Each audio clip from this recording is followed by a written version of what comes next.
নমস্কাৰ এছামিছ ইউটিউব চেনেললৈ আপোনালোক সকলোকে স্বাগতম জনাইছো মই মজিদ বন্ধুসকল পলকতে চাওঁ আহক আজি 9টা গুৰুত্বপূৰ্ণ খবৰ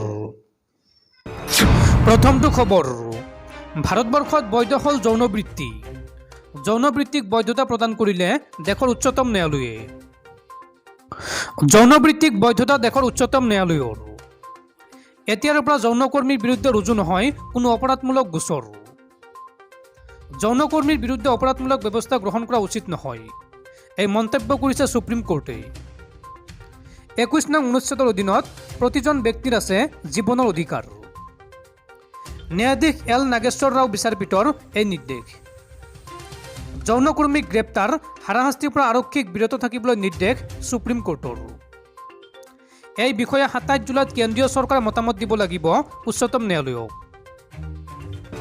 পৰৱৰ্তী খবৰ দেশৰ সাধাৰণ জনতাৰ ওপৰত পুনৰ মাধমাৰ 1 জুনৰ পৰা পুনৰ বৃদ্ধি হ'ব গাড়ী আৰু বাইকৰ মূল্য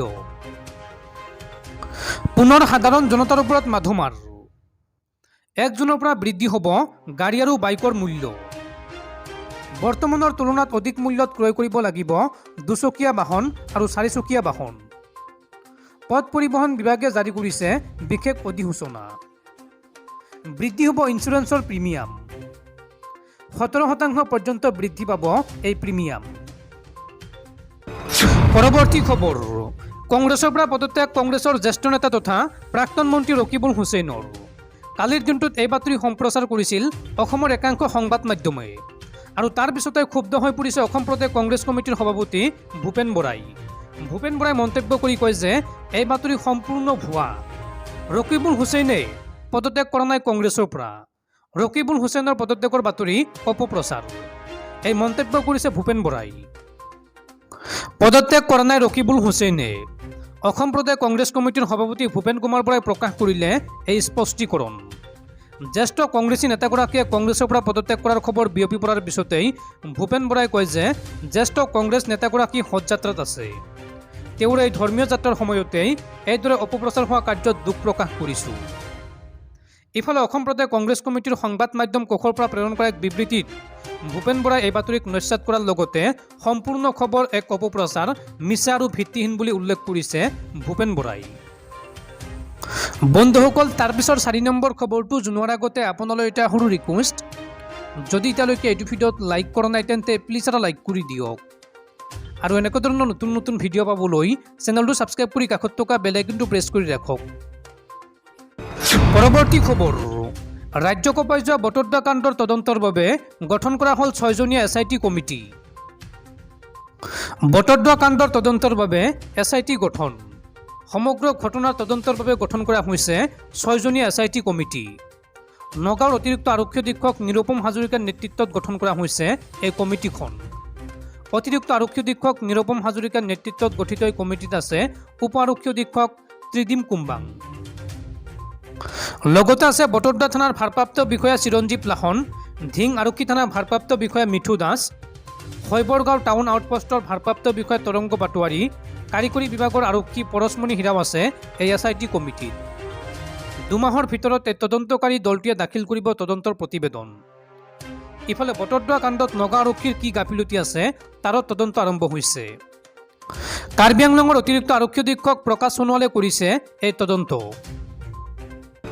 পৰৱৰ্তী খবৰ অসম আৰক্ষীৰ কনিষ্টবল নিযুক্তি প্ৰক্ৰিয়াক লৈ CIDৰ তদন্ত বৰপেটাৰ কেইবাখনো কম্পিউটাৰ প্ৰশিক্ষণ কেন্দ্ৰত CIDৰ অভিযান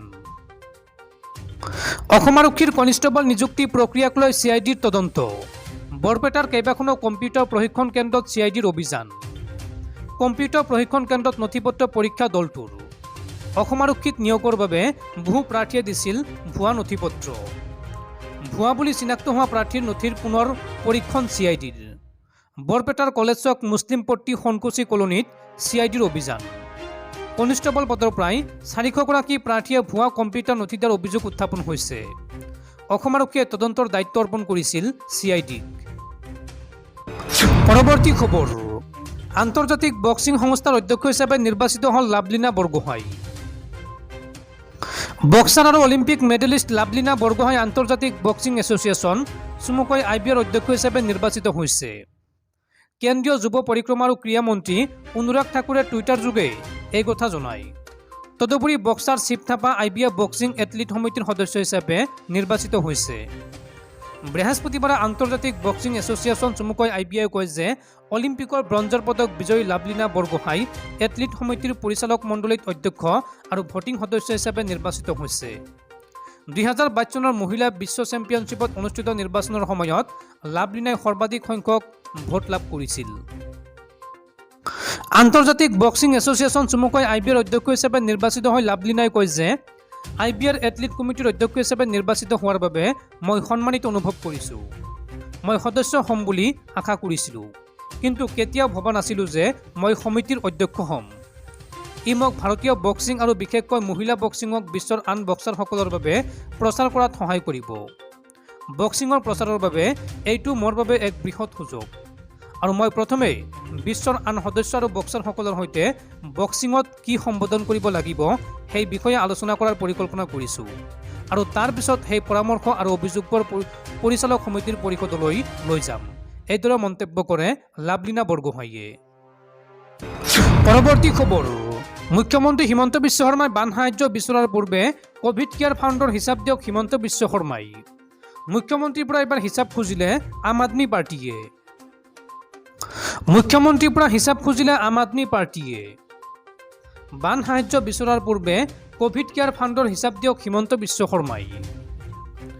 বৃহৎ ধনৰাশি কি কামত খৰচ কৰিলে চৰকাৰে, এই প্ৰশ্ন উত্থাপন কৰিছে আম আদমি পাৰ্টীয়ে।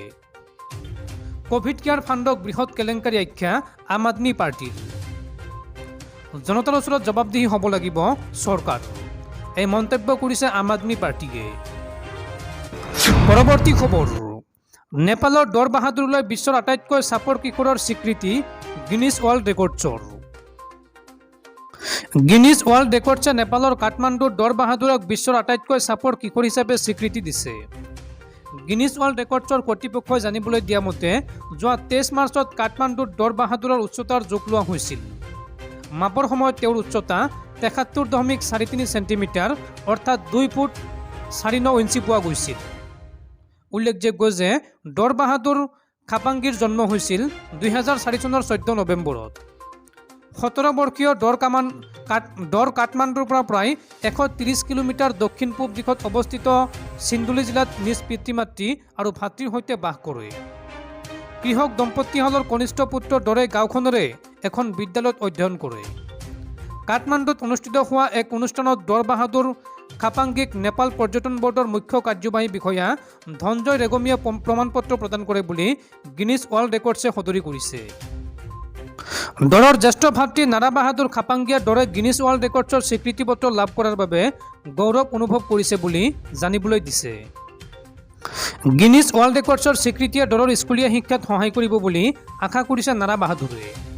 জ্যেষ্ঠ ভাতৃ নাৰাই জানিবলৈ দিয়া মতে জন্মৰ সময়ত দৰ স্বাভাৱিক অৱস্থাতে আছিল, কিন্তু 7 বছৰ বয়সৰ পৰা তেওঁৰ উচ্চতা বৃদ্ধি হোৱা নাছিল। দৰ বাহাদুৰৰ উচ্চতা কিয় বৃদ্ধি পোৱা নাছিল সেই সম্পৰ্কে তেওঁলোকে কোনো ধাৰণা কৰিব পৰা নাছিল বুলি নাৰাই উল্লেখ কৰে। উল্লেখযোগ্য যে দৰৰ পূৰ্বে বিশ্বৰ আটাইতকৈ চাপৰ কিশোৰৰ অভিলেখৰ গৰাকী আছিল নেপালৰে খাগেন্দ্ৰ থাপা মাগৰ। 1992 চনৰ অক্টোবৰত জন্মগ্ৰহণ কৰা খাগেন্দ্ৰৰ উচ্চতা আছিল 65.57 চেণ্টিমিটাৰ অৰ্থাৎ 2 ফুট 1.8 ইঞ্চি। খাগেন্দ্ৰ 18 বছৰ বয়সত আটাইতকৈ চুটি জীৱিত ব্যক্তি হিচাপে স্বীকৃতি লাভ কৰিছিল। অৱশ্যে 2020 চনত 27 বছৰ বয়সত খাগেন্দ্ৰই মৃত্যুক সাৱটি লয়। পৰৱৰ্তী খবৰ, কুখ্যাত অপৰাধীৰ উচতনিতে হৈছিল বটদ্ৰৱাৰ থানা আক্ৰমণ। সংবাদমেল পাতি এই মন্তব্য নগাঁৱৰ SP লীনা দলেৰ। নগাঁৱৰ বটদ্ৰৱা কাণ্ডৰ তদন্ত কৰিবলৈ গঠন কৰা হৈছে স্পেচিয়েল ইনভেষ্টিগেশ্যন টীম চমুকৈ SIT।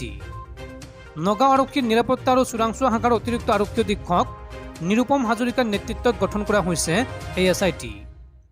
নগাঁৱৰ আৰক্ষী অধীক্ষক লীনা দলেই আজি এক সংবাদমেলত এই কথা প্ৰকাশ কৰে। নিৰাপত্তা শাখাৰ অতিৰিক্ত আৰক্ষী অধীক্ষক নিৰুপম হাজৰিকাৰ নেতৃত্বত সদৰ উপ আৰক্ষী অধীক্ষক ত্ৰিদীপ কুম্বাং, বটদ্ৰৱা আৰক্ষী থানাৰ ভাৰপ্ৰাপ্ত বিষয়া চিৰঞ্জীৱ লাহন, শৈবৰগাঁও আৰক্ষী চকীৰ ভাৰপ্ৰাপ্ত বিষয়া তৰংগ পাটোৱাৰী আৰু ধিং আৰক্ষী থানাৰ ভাৰপ্ৰাপ্ত বিষয়াক লৈ গঠন কৰা হৈছে এই 6জনীয়া বিশেষ তদন্তকাৰী দল। উল্লেখযোগ্য যে শনিবাৰে নগাঁৱৰ বটদ্ৰৱাত এজন যুৱকৰ মৃত্যুক কেন্দ্ৰ কৰি আৰক্ষী থানাত আক্ৰমণ, পেট্ৰল ঢালি আৰক্ষী থানা জ্বলাই ভস্মীভূত কৰা ঘটনাৰ বিৰুদ্ধে অভিযান তীব্ৰতৰ কৰি তুলিছে নগাঁও আৰক্ষীয়ে। বটদ্ৰ আৰক্ষী থানা জ্বলাই দিয়া ঘটনাৰ সৈতে জড়িত 7জনকৈ লোকক এই পৰ্যন্ত গ্ৰেপ্তাৰ কৰা হৈছে। ইফালে এই ঘটনা সন্দৰ্ভত আৰু 14জনকৈ লোকক আটক কৰা হৈছিল যদিও আৰক্ষী থানা জ্বলোৱা ঘটনাৰ সৈতে জড়িত থকাৰ পূৰ্ণ তথ্য প্ৰমাণ নথকাৰ বাবে পৰৱৰ্তী সময়ত 14জনকৈ লোকক মোকলাই দিয়ে নগাঁও আৰক্ষীয়ে। সংবাদমেলত আৰক্ষী অধীক্ষকগৰাকী আৰু কয় যে বুধবাৰে নিশা বটদ্ৰৱাৰ হাইডুবি আৰু ভমৰাগুৰিৰ পৰা আটক কৰিছিল জেহেৰুল ইছলাম আৰু উমৰ ফাৰুকক। ইয়াৰে জেহেৰুল ইছলামক আৰক্ষীয়ে গ্ৰেপ্তাৰ কৰিছে। আটকাধীন উমৰ ফাৰুকক সোধপোছ অব্যাহত ৰাখিছে নগাঁও আৰক্ষীয়ে। ইপিনে আৰক্ষী থানাত আক্ৰমণ কৰা ঘটনাত বহু অপৰাধী লোক জড়িত থকাৰ তথ্য লাভ কৰিছে নগাঁও আৰক্ষীয়ে। ড্ৰাগছ মাফিয়াকে ধৰি বহু অপৰাধীৰ উচতনিতেই বটদ্ৰ আৰক্ষী থানাত আক্ৰমণ হোৱাৰ তথ্য নগাঁও আৰক্ষীয়ে লাভ কৰিছে। বটদ্ৰ আৰক্ষী থানাত সংঘটিত হোৱা আক্ৰমণৰ ঘটনাত জড়িত লোকৰ মোবাইল নম্বৰ সংগ্ৰহ কৰি কোনো উগ্ৰপন্থী সংগঠনৰ সদস্যৰ সৈতে তেওঁলোক জড়িত আছে নে নাই সেই সন্দৰ্ভতো তদন্ত আৰম্ভ কৰিছে নগাঁও আৰক্ষীয়ে।